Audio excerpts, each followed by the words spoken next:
안녕하세요. 이런 곳에 사연을 보내게 될 줄은 정말 생각도 못했습니다. 말 주변이 없어서 어떤 것부터 적어야 할지 고민이네요. 우선 저는 올해 막 34살이 된 남자입니다. 제가 아내를 만난 것은 5년 전 친구의 소개를 통해서 만나게 되었습니다. 아내는 유치원 교사를 하고 있었고 저는 지방의 조그마한 회사를 다니고 있었죠. 아내와 저희 나이 차이는 2살입니다. 아내가 27살 때 저를 만나 1년 연애를 하고 결혼을 했습니다. 아내의 집에서 제 아내는 장녀이고 밑으로 처제 한 명이 있고요. 아버님께서는 교사직을 하고 계셨습니다.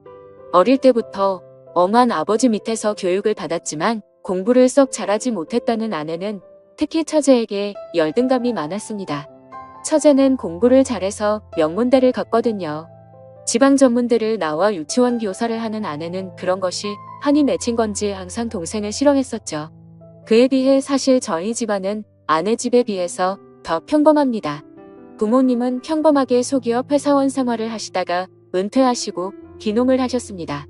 그런 저희 집이 못마땅한 건 장모님도 장인어른도 처제도 아니라 저희 아내였습니다.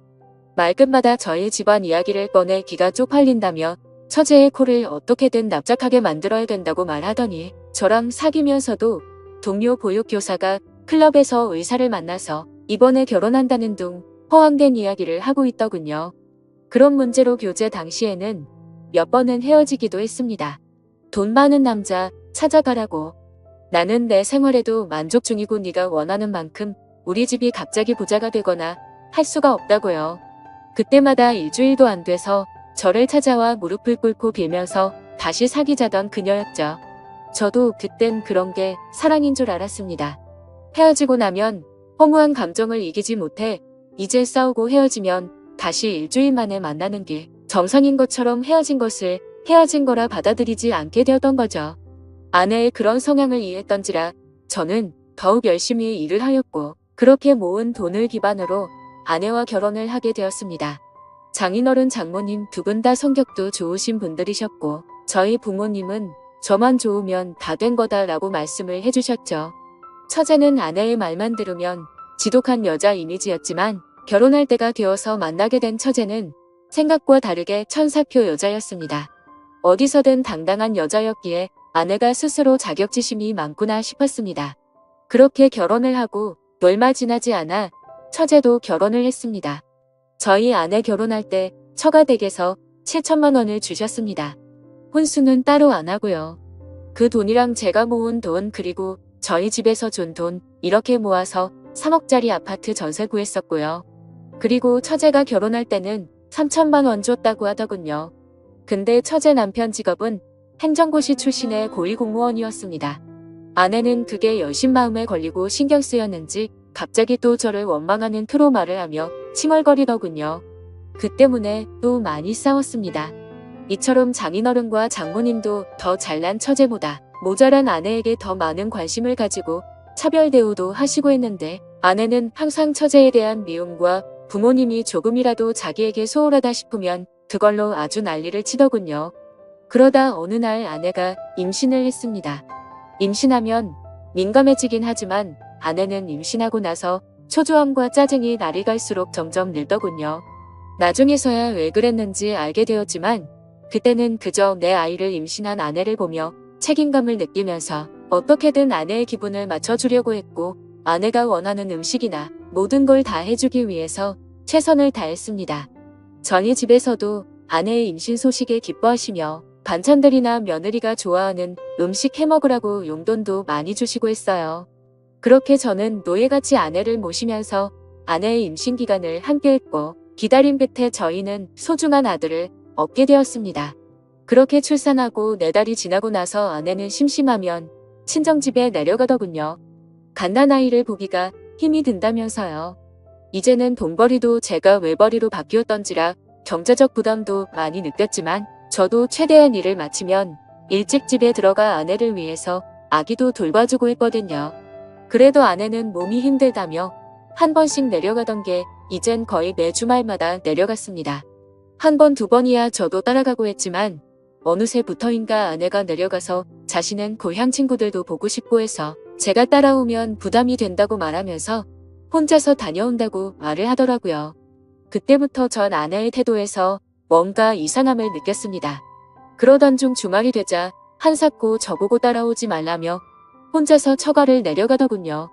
그래서 집에 잘 도착한 건지 걱정이 되어서 아내에게 전화를 걸었더니 받지 않았고 장모님께 전화를 하니까 아이만 맡겨두고 친구랑 놀러 간다며 말하고 바로 나갔다고 하더군요. 그래서 장모님께 솔직히 말씀 좀 부탁드린다고 요즘 아내 이상한 점이 없냐고 하니 장모님이 머뭇거리시더니 사실 아내가 육아로 스트레스를 너무 많이 받았는지 내려올 때마다 이렇게 친구들이랑 놀고 온다고 하더군요. 저는 컴퓨터로 아내가 깔아둔 핸드폰 분실 추적 기록을 따라서 아내가 어디 있는지를 찾아봤더니 위치가 그 동네 번화가로 나오더군요. 그래서 짜증이 확 나서 아내에게 계속해서 전화를 하였고 받을 때까지 연속적으로 전화를 했습니다. 끝내 전화를 받자마자 아내는 짜증을 내더라고요. 친정집에 와서 좀 쉬지도 못하냐고 버럭 소리를 지르면서 화를 내더니 전화를 끊더군요. 그때 당시에도 아내의 핸드폰은 여전히 번화가였고 클럽의 위치를 가리키고 있었습니다. 그날 몇 시간 동안 계속 아내의 휴대폰을 확인했지만 새벽이 다 되어서도 그곳에서 나오질 않더군요.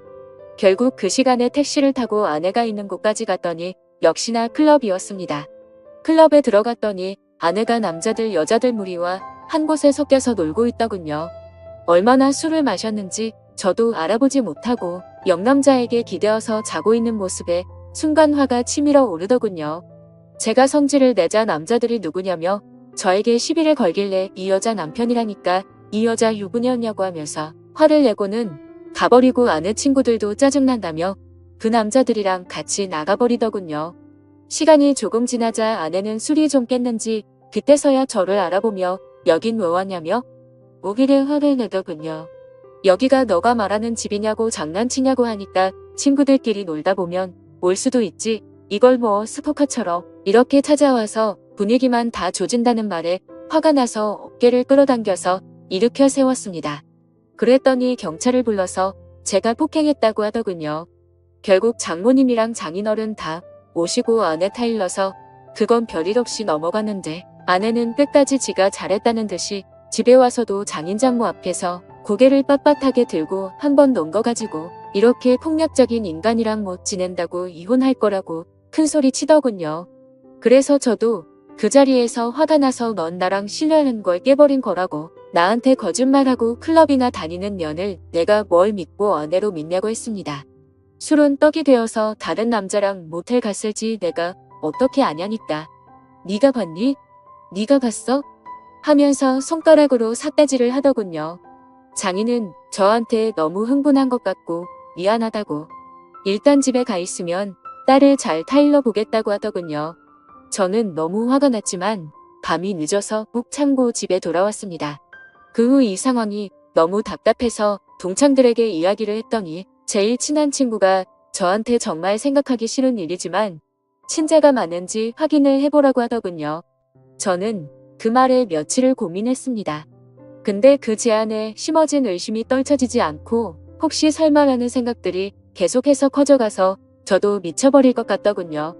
결국 아들의 친자 확인을 의뢰했고 저는 검사 결과를 받자마자 처가 댁으로 달려갔습니다.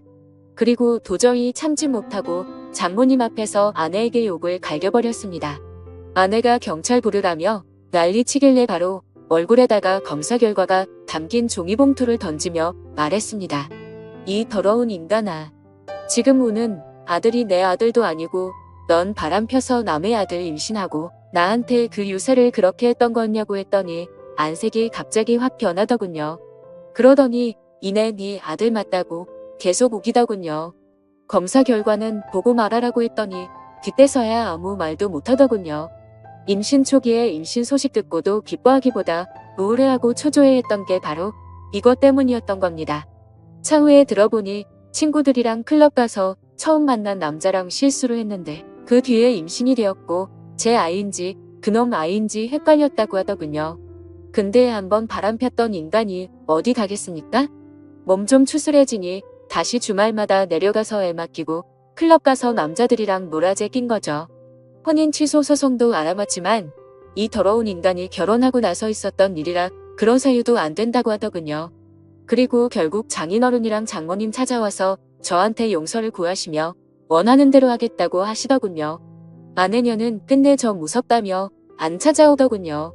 하지만 도저히 이 결혼 생활을 이어갈 수 없다고 장인어른과 장모님께 설명을 하였고 결국 합의 이혼을 하였습니다. 애도 돌려줬고 결혼 기간도 짧아서 남을 것도 없었고 아내의 위자료 대신해서 장인어른이 다 줬고요. 아들이었던 남의 아들 그래도 정은 줬었는데 참 서럽더군요. 웃긴 건 아내년도 그 남자 연락처도 몰라서 누구 아이인지도 모른다는데 그 말 들고 정말 한 번 더 기가 막히더군요. 결국 몇 년 지나서 소식 들었더니 애는 장인 장모 아이로 들여놓아서 두 분이서 키우고 있고 그 여자는 이 남자 저 남자 만나면서 산다고 하더군요. 참 대단한 여자입니다. 지금까지 제 사연 들어주셔서 감사합니다.